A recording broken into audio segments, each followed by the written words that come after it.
Hi potato lower நீங்கள் அப்போ இந்த கிறிஸ்பி ஸ்நாக்ஸை மிஸ் பண்ணிடவே கூடாது. அப்புறமேட்டு ஃபீல் பண்ணுவீங்க மிஸ் பண்ணிட்டீங்கன்னா. இன்றைக்கி நம்ம என்ன ரெசிபி செய்ய போகிறோம்னா சூப்பர் டேஸ்டியான பொட்டேட்டோ ஸ்டஃப்டு பஜ்ஜி தான் செய்ய போகிறோம். இது நம்ம செய்கிறது ரொம்ப ஈஸி. அதுக்கு என்ன தேவைன்னா ஃபஸ்ட்டு ஒரு பொட்டேட்டோவை நல்லா பாயில் பண்ணி நல்லா மேஷ் பண்ணி எடுத்துக்கோங்க. அது கூடயே நான் மென்ஷன் பண்ணியிருக்க மசாலாஸ்லாம் ஆட் பண்ணிக்கோங்க. Red chilli, garam masala, coriander and டர்மரிக்கன், சால்ட் இதெல்லாம் ஆட் பண்ணிவிட்டு நல்லா மிக்ஸ் பண்ணிட்டுக்கோங்க. ஒன்றோட ஒன்று நல்லா மிக்ஸ் ஆகிற மாதிரி. உங்களுக்கு ஆனியன் வேணுனாலும் இந்த ஸ்டேஜில் நீங்கள் ஆட் பண்ணிக்கலாம். பஜ்ஜி மிளகா இருக்குல்ல, அதை எடுத்து நல்லா நடுவில் ரெண்டாக கட் பண்ணி எடுத்துக்கோங்க செப்பரேட்டாக. அதில் இருக்க சீட்ஸ்லாம் ரிமூவ் பண்ணிடுங்க. சீட்ஸ்லாம் ரிமூவ் பண்ணிவிட்டு நம்ம ப்ரிப்பேர் பண்ணி வச்சுருக்கோம்ல பொட்டேட்டோட ஸ்டஃபிங், அது இதில் ஆட் பண்ணிக்கலாம். நல்லா உங்களுக்கு எவ்வளோ தேவையோ அந்தளவுக்கு ஸ்டஃபிங் வச்சுக்கோங்க. இது ஸ்டஃபிங் வச்சதுக்கு அப்புறமேட்டு நம்ம பஜ்ஜி மிக்ஸர் ரெடி பண்ணிக்கலாம். பஜ்ஜி பேட் ரெடி பண்ணுறதுக்கு நான் இன்றைக்கி சக்தி மசாலா பஜ்ஜி மாவு இருக்குல்ல, அதை எடுத்துருக்கேன். அதை எடுத்து தேவையான அளவு எடுத்துக்கோங்க. அதில் கொஞ்சம் தண்ணி ஊற்றி நல்லா டைலூட் பண்ணி எடுத்துக்கலாம்.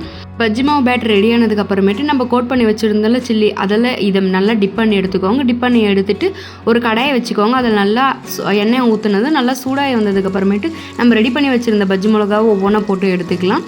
உங்களுக்கு எவ்வளோ வேணுமோ அந்தளவு போட்டு எடுத்துக்கோங்க. மீடியம் ஃப்ளேமில் வச்சு நல்லா குக் பண்ணி எடுத்துக்கோங்க. ரெண்டு சைடு நல்லா கோல்டன் ப்ரௌன் கலர் ஆகிற வரலும் லோ ஃப்ளேமில் வச்சு குக் பண்ணிக்கோங்க. அவ்வளோதான், super crispy potato stuffed bajji ready ஆயிடுச்சு. வெளியே செம கிறிஸ்பியாக உள்ள சாஃப்டாக, அதே டைம் ஸ்பைஸியாக பொட்டேட்டோ ஸ்டஃபிங்கோட சூப்பராக இருக்கும். மறக்காமல் நீங்கள் இதை ட்ரை பண்ணி பாருங்கள். இது அப்படியே நம்ம கெச்சப் கூட வச்சு தொட்டு சாப்பிட்டோம்னா டேஸ்ட்டு வேறு லெவலுங்க. இந்த மாதிரி ரெசிபிஸ் உங்களுக்கு பிடிச்சிருந்தா மறக்காமல் என் சேனலை சப்ஸ்கிரைப் பண்ணி ஃபாலோ பண்ணிக்கோங்க.